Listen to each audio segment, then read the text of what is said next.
say you're not talking about even like dealing with a dementia diagnosis or something specifically off of that. You're just talking in general of a pretty healthy Absolutely. retirement, but being able to go at it, right?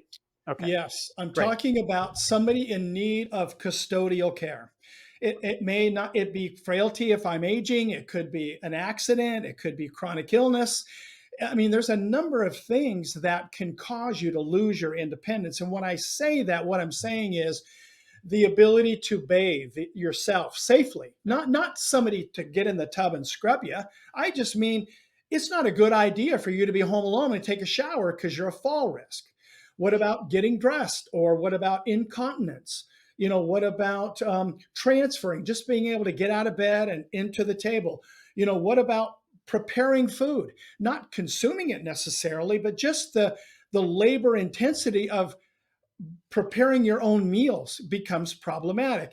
And then, yes, cognitive impairment. You can't live safely due to cognitive loss. So, the first weapon here that people first look at is Medicare, because most of the time, not all the time, believe it or not, our world, our long-term care world right now, 40% of people are under the age of 65 that are needing support with activities of daily living. So I don't want to say, oh, this only happens to us as we get old.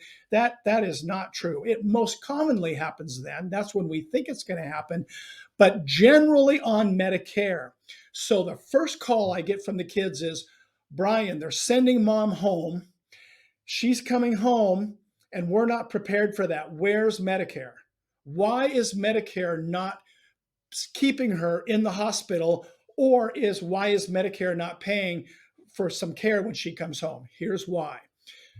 Medicare was never designed for custodial care. Medicare is rehabilitative licensed medical care.